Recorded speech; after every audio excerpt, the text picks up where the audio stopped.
അവിടെ ഈ പറയുന്ന പോലെ CCTVയുടെ സാന്നിധ്യം ഇല്ലാത്തൊരു സ്ഥലമാണ്. CCTV മറഞ്ഞു കിടക്കുന്ന ഒരു സ്ഥലത്താണ് ഇത്തരം ഒരു ആക്സിഡന്റ് നടന്നിരിക്കുന്നത്. അതായത് ഇതിനെ വളരെ കൃത്യമായിട്ട് അവിടെ വെച്ച് തന്നെ ആക്സിഡന്റ് നടക്കണമെന്ന് ആർക്കൊക്കെയോ ഒരു പ്ലാനിങ് ഉണ്ടായിരുന്നിരിക്കണം. യുടെ പിൻഭാഗത്ത് ഗുരുതരമായിട്ടുള്ള പരിക്കുണ്ടായിരുന്നു എന്നാണ് നമുക്ക് പോലീസിൽ നിന്ന് ലഭിക്കുന്ന വിവരം. പുറകിൽ നിന്ന് വന്നൊരു വണ്ടി ഇടിച്ചു കഴിഞ്ഞാൽ ഹെൽമെറ്റ് ഇല്ലാത്തൊരു വ്യക്തിയാണ് നേരെ റിഫ്ലക്സ് ആക്ഷൻ ആയിട്ട് നമ്മുടെ തല എങ്ങോട്ടായിരിക്കും നേരെ പോവുക, ബാക്കിലോട്ടായിരിക്കും പോവുക. ബാക്കിലോട്ട് നേരെ പോയിട്ടായിരിക്കും ഒരു സൈഡിൽ ചെന്ന് ഇടിക്കുക. ഇൻഫ്ലുവൻസർ ആയിട്ടുള്ള ജുനൈദ് എന്ന് പറഞ്ഞ ചേട്ടൻ ഈ ലോകത്തെ വിട്ടുപിരിഞ്ഞൊരു വാർത്ത നിങ്ങൾ ഇതിനോടൊപ്പം തന്നെ അറിഞ്ഞിട്ടുണ്ടായിരിക്കും. ആൻഡ് ഇതൊരു ബൈക്ക് ആക്സിഡന്റ് ആണ്. പക്ഷേ ഇത് വെറും ഒരു ബൈക്ക് ആക്സിഡന്റ് മാത്രമാണോ? കാര്യം ഇതിനകത്ത് ഒരുപാട് ദുരൂഹതകൾ ഇങ്ങനെ മറന്നു കിടക്കുന്നതായിട്ട് എനിക്ക് കാണാൻ സാധിച്ചു. കാര്യം ഞാനൊരു വീഡിയോ ചെയ്യാനെക്കൊണ്ട് ഇത്രയും ലേറ്റ് ആയതിൻ്റെ മെയിൻ റീസൺ എന്ന് വെച്ചാൽ ഞാൻ ഇന്നലെ രാത്രി തന്നെ ഒരു വാർത്ത കണ്ടിട്ടുണ്ടായിരുന്നു. അതിനുശേഷം എവിടെയോ കണ്ടു പറഞ്ഞൊരു സാധനം, പിന്നീട് ഞാൻ അത് തേടി പോയതിൻ്റെ പേരിലാണ് ഈ ഒരു വീഡിയോ ചെയ്യാൻ ഇത്ര ലേറ്റ് ആയത്. എന്താണെന്നുള്ളത് നിങ്ങൾ ഇങ്ങോട്ട് പറഞ്ഞു വരുമ്പോൾ നിങ്ങൾക്ക് മനസ്സിലാക്കാൻ സാധിക്കും. ആൻഡ് വീഡിയോയിലോട്ട് പോകുന്നതിന് മുന്നേ ഈ ഒരു വാർത്തയുടെ അടി വന്ന 2 കമൻറ്റ് ഞാൻ ഇങ്ങോട്ട് വായിക്കാം. Died after popularity and publicity SAT years എന്നൊക്കെ പറഞ്ഞുകൊണ്ട് ചിരിച്ചുകൊണ്ട് സ്റ്റിക്കറൊക്കെ ഇട്ടേക്കുന്നുള്ള 2 കമൻസ് ആണ്. ഇതിൽ മോശമായിട്ട് കമൻസ് ഇട്ടേക്കുന്ന കുറേ ആൾക്കാരെ നമുക്ക് ഇതിനകത്ത് കാണാൻ സാധിക്കും. നിങ്ങളുടെ ഒരു മാനസികാവസ്ഥ ഇല്ലെങ്കിൽ ഇത്രത്തോളം മനസാക്ഷി ഇല്ലാത്ത ആളുകളായിട്ട് എങ്ങനെയാണ് നിങ്ങൾക്ക് മാറാൻ സാധിക്കുന്നത്? നിങ്ങളുടെ ഒരു ബദ്ധ ശത്രുവാണ്. നിങ്ങളുടെ ജീവിതത്തിൽ ഏറ്റവും വലിയ നാശമുണ്ടാക്കുന്ന ഒരു ശത്രുവിനോടാണ് നിങ്ങൾ ഈ അല്ലെങ്കിൽ അയാളുടെ വിയോഗത്തിലാണ് നിങ്ങൾ ഇത്തരം ഒരു കാര്യം അറിയിക്കുന്നുണ്ടെങ്കിൽ നമുക്കത് മനസ്സിലാക്കാം. ഏതെങ്കിലും രീതിയിൽ നമുക്ക് അതിനെ ന്യായീകരിക്കാം.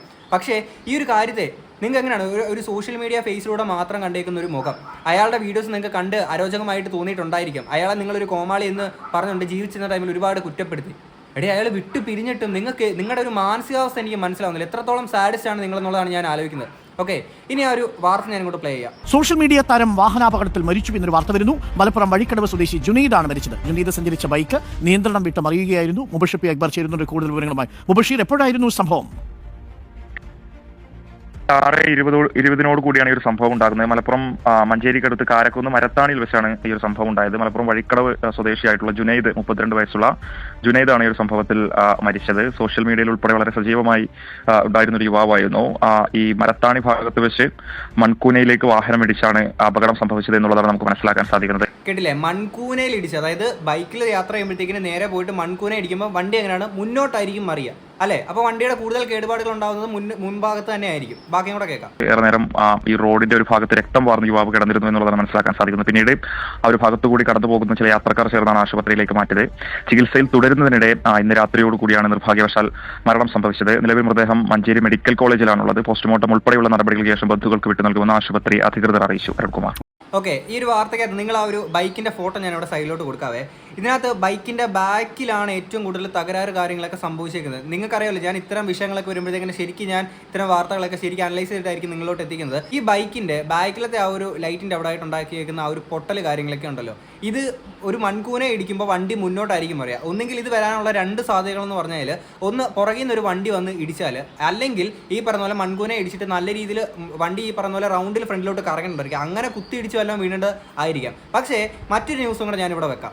ഇന്ന് വൈകുന്നേരം 6:20 കൂടിയാണ് ഇത്തരത്തിലൊരു അപകടം ഉണ്ടായത്. ഈ കാരക്കുന്ന് മരത്താണി വളവിൽ റോഡരികിൽ രക്തം വാർന്ന് കിടക്കുകയായിരുന്നു ജുനൈദ്. കുറച്ചുനേരം അപകടം സംഭവിച്ചു. കുറച്ചുനേരം അദ്ദേഹം ഇങ്ങനെ ഇവിടെ രക്തം വാർന്ന് കിടന്നിരുന്നു. അതിനുശേഷം പിന്നാലെ വന്ന ബസ്സുകാരാണ് ഇത് ശ്രദ്ധയിൽപ്പെട്ടത്. അതിനുശേഷം ഇവരുടെ നേതൃത്വത്തിലാണ് ഇദ്ദേഹത്തിന്റെ മഞ്ചേരി മെഡിക്കൽ കോളേജ് ആശുപത്രിയിലേക്കും മറ്റുമൊക്കെ മാറ്റിയത്. പുറകെ വന്ന ബസ്സുകാരാണ് ഈ ചേട്ടനെ എടുത്തുകൊണ്ട് പോകുന്നത്. അതുവരേക്കും ഒരുപാട് സമയത്തേക്ക് രക്തത്തിൽ വാർന്ന് അവിടെ കിടക്കായിരുന്നു. അതായത് ആളുകളുടെ വിസിബിലിറ്റി അധികം എത്താത്തൊരു സ്ഥലത്താണ് ഈ ചേട്ടൻ വന്ന് കിടക്കുന്നത്. ഓക്കെ, ഇനി അടുത്തൊരു ഇതോടെ വെക്കാം. യുടെ പിൻഭാഗത്ത് ഗുരുതരമായിട്ടുള്ള പരിക്കുണ്ടായിരുന്നു എന്നാണ് നമുക്ക് പോലീസിൽ നിന്ന് ലഭിക്കുന്ന വിവരം. ഓക്കെ, തലയുടെ പിൻഭാഗത്താണ് പരിക്ക് വന്നേക്കുന്നത്. ആ ഒരു ബൈക്കിന്റെ ഫോട്ടോ നിങ്ങൾ കണ്ടല്ലോ, അതായത് ബാക്കിലാണ് ഈ പറഞ്ഞ വലിയൊരു ക്ഷതം ഏറ്റേക്കുന്നത്.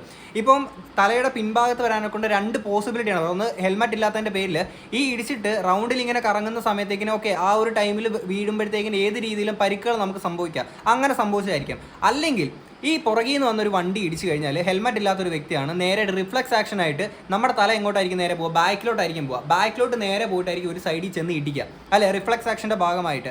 അതും ഒരു സാധ്യതയാണ്. അവിടെയാണ് ഒരു ദുരൂഹത കിടക്കുന്നത്. ഓക്കെ, ഇനി പുള്ളിയുടെ ആണെങ്കിൽ കുറേ നാൾക്ക് മുന്നേ ആണെങ്കിൽ വന്നേക്കുന്ന ഒരു വാർത്ത ഉണ്ട്, ഒരു പീഡന കേസുമായിട്ട് ബന്ധപ്പെട്ടേക്കുന്നത്. ഓക്കെ, ഈ ഇൻഫ്ലുവൻസേഴ്സിൻ്റെ ഈ ഒരു പീഡനം അങ്ങനത്തെ സാധനങ്ങളൊക്കെ വരുമ്പോഴത്തേക്കും അവരുടെ ഭാഗത്ത് ന്യായമുണ്ടോ, അവരുടെ ഭാഗം എന്താണെന്ന് പോലും ആരും മനസ്സിലാക്കാതെ ഇൻഫ്ലുവൻസർ എന്ന് പറഞ്ഞൊരു സാധനം കേട്ട് കഴിഞ്ഞാൽ ഒരു ബലിമൃഗത്തെ കാണുന്ന പോലാണ് ഇൻഫ്ലുവൻസർ എന്നുള്ളൊരു പേരിൽ അവരുടെ പേരിൽ എന്തെങ്കിലും പരാതിയോ കാര്യങ്ങളൊക്കെ വന്നു കഴിഞ്ഞാൽ എല്ലാവരും കാണുന്നത്. എന്താ ന്യായം എന്ന് പോലും ആരും നോക്കാറില്ല. ആ ഒരു ന്യൂസ് ഞാൻ ഇങ്ങോട്ട് പ്ലേ ചെയ്യാം. സമൂഹമാധ്യമം വഴി പരിചയപ്പെട്ട യുവതിയെ പ്രണയം നടിച്ച് വിവാഹ വാഗ്ദാനം നൽകി പീഡിപ്പിച്ചെന്ന കേസിൽ വ്ലോഗർ അറസ്റ്റിൽ. ഓക്കെ, പ്രണയം നടിച്ച് വിവാഹ വാഗ്ദാനം നൽകി ഈ പറഞ്ഞ പോലെ പീഡിപ്പിച്ചു എന്നുള്ളതാണ് പറയുന്നത്. അതായത് വിവാഹ വാഗ്ദാനം നൽകി, അതാകുമ്പോൾ ഇവർ 2 പേരെ പരസ്പര സമ്മതത്തോടു കൂടി നടന്നേക്കുന്ന ഒരു കാര്യമാണ്. ഓക്കെ, ഇത് ഈ പറഞ്ഞ പോലെ കടന്നാക്രമിച്ച് ചെയ്തേക്കുന്ന കാര്യങ്ങളൊന്നും അല്ല. ഓക്കെ, ഇതുകൊണ്ടാണ് ഞാൻ അന്ന് ഈ ഒരു ഭാഗത്ത് വന്ന സമയത്ത് ഞാൻ റിയാക്ട് ചെയ്തിട്ടുണ്ടായിരുന്നത്. കാര്യം ഇതിനകത്ത് എന്താണ് പറഞ്ഞത്, ഈ അടുത്ത് തൃക്കണ്ണനെ പോലീസ് അറസ്റ്റ് ചെയ്തു. ഇതേ സെയിം കേസിലാണ് വിവാഹ വാഗ്ദാനം നൽകിയെന്ന് പറഞ്ഞു. രണ്ടുപേരുടെ സമ്മതത്തോടു കൂടി തന്നെ നടന്നേക്കുന്ന ഒരു കാര്യമാണ്.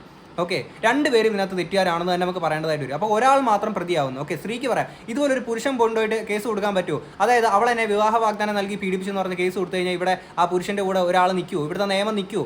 ഇല്ലല്ലോ. ചോയ്തല വീട്ടിൽ ജുനൈദാണ് അറസ്റ്റിലായത്. Malappuram police station house officer P വിഷ്ണുവിന്റെ നേതൃത്വത്തിലുള്ള സംഘം ബംഗളൂരുവിൽ നിന്നാണ് ഇയാളെ പിടികൂടിയത്.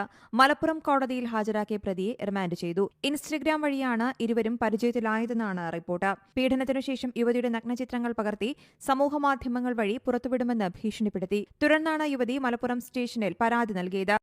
ഇതിനകത്ത് പറയുന്ന രണ്ട് കാര്യങ്ങളുണ്ട്. ഒന്ന്, ഇൻസ്റ്റഗ്രാം വഴി പരിചയപ്പെട്ടു. രണ്ടെന്ന് പറഞ്ഞാൽ ഇതുപോലെ നഗ്ന ചിത്രങ്ങൾ ലീക്കാകുമെന്ന് പറഞ്ഞ് ഭീഷണിപ്പെടുത്തി എന്നുള്ള സാധനം പറഞ്ഞു. ഈ ഇൻസ്റ്റഗ്രാം വഴി പരിചയപ്പെട്ടാണോ അല്ലെങ്കിൽ എങ്ങനെയാണ് ഇവരെ പരിചയപ്പെട്ടെന്നുള്ള കാര്യങ്ങൾ പുള്ളി തന്നെ പറയുന്നുണ്ടായിരുന്നു. അതിലോട്ട് നമുക്ക് വരാം. അതിന് മുന്നേ പുള്ളി ഈ ഒരു വാർത്ത വന്നതിന് ശേഷം പുള്ളി തിരിച്ച് നാട്ടിലെത്തിയതിന് ശേഷം ഇട്ടേക്കുന്ന ഒരു വീഡിയോ ഉണ്ടായിരുന്നു. അത് ഞാൻ ഇങ്ങോട്ട് പ്ലേ ചെയ്യാം. എല്ലാവരും ചേട്ടാ ഞാൻ ജയിലിന്നല്ലേ. ഇപ്പൊ ഞാൻ നിൽക്കുന്നത് മഞ്ചേരിയാണ്. മഞ്ചേരി എവിടെയാണ് ഇപ്പൊ എവിടെയാണ് അമ്മയുടെ അടിയിലാണ് നിൽക്കുന്നത്. ഇതൊക്കെയാണ് സോഷ്യൽ മീഡിയയുടെ ഓരോ വർത്തമാനങ്ങളും കാര്യങ്ങളും. ഈ എല്ലാം പിന്നെ ഓപ്പൺ ആയിട്ടുള്ള കാര്യങ്ങൾ ഒന്നും വിശ്വസിക്കാൻ നിൽക്കരുത് ഒരു കാര്യത്തിനും. കാരണം വെച്ചാൽ എല്ലാം ഫേക്ക് ആണോ ശരിയാണോ, സംഭവം ഉണ്ടായിട്ടുണ്ടോ അല്ലെങ്കിൽ അങ്ങനത്തെ സംഭവം ആണോ ഇതൊന്നും തിരിച്ചറിയാതെ ഇത് നിലവിലുള്ളതാണോ ഒന്നും അറിയാതെ നിങ്ങൾ സോഷ്യൽ മീഡിയയിൽ പലരും പറയുന്നു.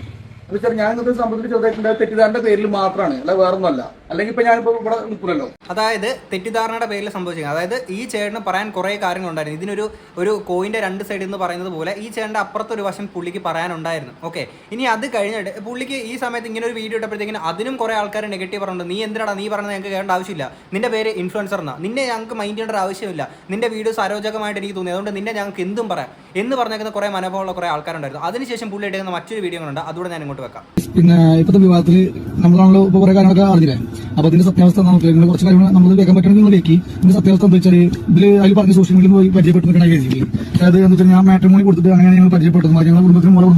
ഓക്കെ, മാട്രിമോണി വഴിയാണ് പരിചയപ്പെട്ടത്. ന്യൂസിൽ പറഞ്ഞ എന്തായിരുന്നു, ഇവർ ഇൻസ്റ്റഗ്രാം വഴി പരിചയപ്പെട്ടെന്നുള്ളത്. ഓക്കെ, പുള്ളിക്ക് പറയാൻ ഒരു മറുവശം ഉണ്ടെന്ന് പറഞ്ഞപ്പോഴും കമന്റ് ബോക്സിലുള്ള ആൾക്കാരെല്ലാം നീ പറഞ്ഞ ഞങ്ങൾക്ക് കേൾക്കണ്ട എന്ന് തന്നെയാണ് പറഞ്ഞത്. കാര്യം ഇൻഫ്ലുവൻസർ അല്ലേ, അയാളുടെ പേര് ഒരു പരാതി വന്നില്ലേ, അയാളെ പിന്നെ നമുക്ക് അങ്ങ് ക്രൂശിക്കാം, എന്തും അയാളെ അങ്ങ് ചെയ്യാം. ഇനി ബാക്കി കേൾക്കാം. നമ്മൾ ബിസിനസ് പരമായിട്ട് കുറച്ച് കാര്യങ്ങൾ ഉണ്ടായിരുന്നു, അങ്ങനത്തെ ഒരു വിഷയത്തിൽ രണ്ടുപേരും.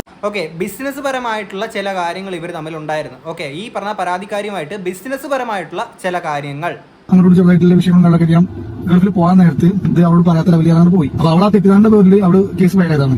പിന്നെ അതിന് ശേഷം പിന്നെ അവിടെ ഗൾഫിൽ എത്തിയതിനു ശേഷം വിളിച്ച് സംസാരിച്ച് അവർക്ക് തെറ്റിദ്ധാരണ അതൊക്കെ മാറിയിട്ടുണ്ട്. അതിനുശേഷം ഇവിടെ ഞാൻ ഇറങ്ങാൻ നിൽക്കെ പിന്നെ എങ്ങനെ ഒരു കേസ് നിലവിലുണ്ടെന്ന് ഓൾറെഡി അറിഞ്ഞിട്ടാണ് ഞാൻ വന്നത്. ഈ വന്നതിന് ശേഷം എന്നെ അവിടുന്ന് എന്നെ ഈ തിരിച്ചു വന്നപ്പോഴാണ് എന്നെ. ഓക്കെ, പുള്ളി അങ്ങനെ ഒന്ന് ഈ തെറ്റിദ്ധാരണയുടെ പേരിലാണ് ഇതുപോലെ പരാതി കാര്യങ്ങളൊക്കെ കൊടുക്കുന്നുള്ളത്. അതായത് ബിസിനസ് പരമായിട്ടുള്ള കുറേ പൈസയുടെ ഇടപാട് കാര്യങ്ങളൊക്കെ എന്തായാലും ഇതിൻ്റെ ഇടയിൽ സംഭവിച്ചിട്ടുണ്ടായിരിക്കും. ഓക്കെ, എങ്ങനെയാണെന്നല്ല സംഭവിച്ചിട്ടുണ്ടായിരിക്കും. ഓക്കെ, അപ്പോൾ പുള്ളിക്ക് പറയാൻ പുള്ളിയുടെ ഒരു സൈഡുണ്ട്. ഇങ്ങനെ ഒരു സാധനം വന്നപ്പോൾ ഒരു ബിസിനസ് പരമായിട്ടുള്ള കാര്യങ്ങൾ ഉണ്ടായപ്പോഴും അല്ലെങ്കിൽ ഇങ്ങനത്തെ ഇവർക്കിടയിലുള്ള ചില പ്രശ്നങ്ങൾ ഉണ്ടായപ്പോഴത്തേക്കിനും നേരെ പോയി കൊടുക്കുന്നത് വിവാഹ വാഗ്ദാനം നൽകി പീഡിപ്പിച്ചു എന്ന നിലയിലേക്കാണ്. അതായത് ഒരാളെ പൂട്ടാൻ പറ്റുന്ന ഏറ്റവും വലിയൊരു ആയുധമാണത്, അല്ലെ? ഒരു ലേഡിക്ക് ഒരു പുരുഷനെ പൂട്ടാൻ പറ്റുന്ന ഏറ്റവും വലിയൊരു ആയുധമാണ്. അതിൽ പൂട്ടി. ഓക്കെ, ഇനി അയാൾ പറയുന്ന ഒരു സാധനം ആരും വിലയ്ക്ക് എടുക്കൂല, പോരാ തന്നെ ഒരു ഇൻഫ്ലുവൻസർ അല്ലേ, ആൾക്കാരുടെ മുന്നിൽ പിച്ച് ചിന്താൻ ഇട്ട് കൊടുക്കാം. ആ ഒരു സാധനം അയാളിലേക്ക് വന്നു. പിന്നെ അയാൾ എന്ത് പറഞ്ഞാലും ആരും വിശ്വസിക്കേണ്ട ഒരു ആവശ്യമില്ല. അയാൾ പറയുന്നതിന് ക്രെഡിബിലിറ്റി നഷ്ടപ്പെടുത്താനെ കൊണ്ട് ഏറ്റവും പറ്റിയൊരു മാർഗം കൂടിയാണത്. ഓക്കെ, അപ്പൊ തന്നെ വലിയ പബ്ലിസിറ്റി ആക്കിയുണ്ട്, അപ്പൊ തന്നെ കൊടുത്തിട്ടുണ്ട്. പിന്നെ അവള് ഇവിടെ വന്നതിന് ശേഷം അവിടെ കേസ് പിൻവലിച്ചിട്ടുണ്ട്. ഇതിൽ ഇങ്ങനത്തെ ഞങ്ങൾ തമ്മിൽ യാതൊരു പ്രശ്നവും കാര്യങ്ങളും ഇല്ലാതെ പറഞ്ഞിട്ടുണ്ട്. പിന്നെ സോഷ്യൽ മീഡിയ ആണ്, അപ്പൊ ഇതിൽ പലതും പല ന്യൂസ് വ്യാജമായിട്ടുണ്ട്. അതായത് ഇതിൽ എല്ലാം അവിടെ നിന്ന് ഞാൻ കയറാൻ നേരത്തെ സാഹസികമായിട്ട് പിടിച്ചു, പറഞ്ഞ് സാഹസികമായിട്ട് പിടിച്ചാണെന്നല്ലേ പറഞ്ഞ് ഞങ്ങൾ എപ്പോഴും വിളിച്ച് പോകാൻ നിൽക്കവേ. അപ്പൊ അങ്ങനെയാണ് കൊടുത്തില്ലേ. അപ്പൊ അങ്ങനെ അതിന്റെ സത്യാവസ്ഥ അങ്ങനെയൊക്കെയാണ്. അപ്പൊ ആ ഒരു ഇതെന്ന് പറയാൻ വേണ്ടി ഞാൻ വന്നത്. കേസും കാര്യങ്ങളും എല്ലാം പിൻവലിച്ചിട്ടുണ്ട്. ഞങ്ങൾ തമ്മിൽ ഒരു ധാരണയിലെത്തിയിട്ടുണ്ട്. അപ്പൊ ഇനി അത് കുത്തിപ്പൊക്കിക്കാണ്ട് പിന്നെ നിങ്ങൾ അതൊക്കെ നിങ്ങളുടെ ഇഷ്ടമാണ്, നിങ്ങൾക്ക് വേണമെങ്കിൽ കമന്റ് ഇടാം, നിങ്ങൾക്ക് കുത്തിപ്പൊക്കാന്ന് കുഴപ്പമില്ല. ഞങ്ങൾ തമ്മിൽ കുഴപ്പങ്ങളോ കാര്യങ്ങളൊന്നുമില്ല. എന്റെ മമ്മ വന്നുകൊണ്ട് ഇപ്പൊ ഞാനിത് പറയുന്നത് എന്റെ കടമയാണ്, അതുകൊണ്ട് ഞാൻ പറഞ്ഞുള്ളൂ. അപ്പൊ ഇത്ര വിവരങ്ങൾ എനിക്ക് പറയാനുള്ളത്. പുള്ളി ജീവിച്ചിരുന്ന ടൈമിൽ പുള്ളി പറയുന്ന കേൾക്കാനെ കൊണ്ട് ആരും ഉണ്ടായിരുന്നില്ല. ഓക്കെ, ആൻഡ് ഞാൻ ഈ ഒരു വിഷയത്തിൽ ഇതിനകത്ത് ദുരൂഹതകൾ ആ ഒരു കേസുമായിട്ട് എന്തെങ്കിലും ബന്ധമുണ്ടോ എന്നുള്ളൊരു സംശയം പ്രകടിപ്പിക്കാൻ ഒരു കാര്യം എന്ന് വെച്ചാൽ ഞാൻ വീഡിയോയുടെ തുടക്കത്തിൽ പറഞ്ഞു, ഞാൻ തലേദിവസം തൊട്ട് കണ്ടേക്കുന്ന അല്ലെങ്കിൽ തലേദിവസം കണ്ടൊരു വാർത്തയായിരുന്നു ഇതെന്നുള്ളത്. അപ്പോൾ ഇതിനകത്ത് കൂടുതൽ ദുരൂഹതയുടെ ഒരു എലമെന്റ് തോന്നാനുള്ള മെയിൻ റീസൺ എന്ന് വെച്ചാൽ ഞാൻ തപ്പിപ്പോൾ ഒരു എവിടെയോ ഞാൻ കണ്ടു പറഞ്ഞൊരു സാധനം, അതായത് ഈ ആക്സിഡന്റ് നടന്നേക്കുന്ന ഒരു സ്ഥലമില്ലേ, അവിടെ ഈ പറയുന്ന പോലെ CCTVയുടെ സാന്നിധ്യം ഇല്ലാത്തൊരു സ്ഥലമാണ്. CCTV മറഞ്ഞു കിടക്കുന്ന ഒരു സ്ഥലത്താണ് ഇത്തരം ഒരു ആക്സിഡന്റ് നടന്നേക്കുന്നത്. അതായത് ഇതിനെ വളരെ കൃത്യമായിട്ട് അവിടെ വെച്ച് തന്നെ ആക്സിഡന്റ് നടക്കണമെന്ന് ആർക്കൊക്കെയോ ഒരു പ്ലാനിങ് ഉണ്ടായിരുന്നിരിക്കണം.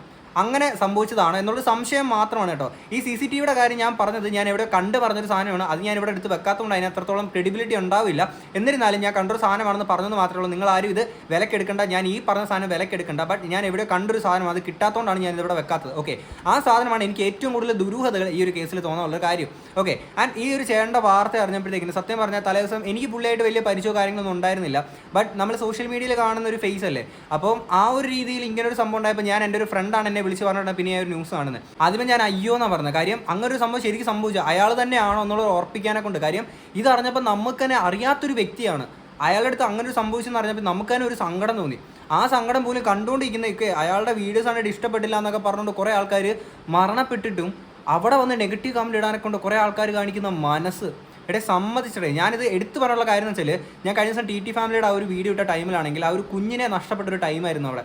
ആ ഒരു ടൈമിൽ ഞാൻ പറഞ്ഞൊരു കാര്യം എന്ന് വെച്ചാൽ, നിങ്ങൾക്ക് പല ആൾക്കാർക്കും ഇവിടെ ഒരു അഭിപ്രായ വ്യത്യാസം ഉണ്ടായിരിക്കും, എന്നിരുന്നാലും അവരുടെ ആ ഒരു കുഞ്ഞ് മരണപ്പെട്ട ഒരു ടൈമാണ്, ജീവിതത്തിൽ ഏറ്റവും വിഷമിക്കുന്ന ഒരു സമയമാണ്. അവരെ ആ ഒരു ടൈമിൽ നിങ്ങളെല്ലാവരും നെഗറ്റീവ് കമൻറ്റ് ഇടാതെ വെറുതെ വിടും എന്നുള്ളത് മാത്രമാണ്. അതിനും കുറേ ആൾക്കാർ, ഒരു കുഞ്ഞ് മരണപ്പെട്ട ഒരു സാഹചര്യമാണ്.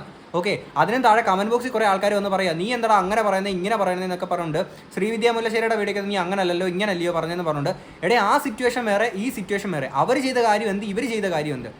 ഓക്കെ, അങ്ങനെ നിങ്ങൾ ഈ ഒരു കമ്പാരിസണും അത് ഇതൊക്കെ നടക്കുമ്പോഴത്തേക്ക് ഒരു സിറ്റുവേഷൻ കൂടെ നമ്മൾ ആലോചിക്കണം. ഒരു കാര്യം പറയുമ്പോൾ, ഒരു കാര്യം സംസാരിക്കുമ്പോൾ, കാര്യം നമ്മളെല്ലാവരും മനുഷ്യരാണ്.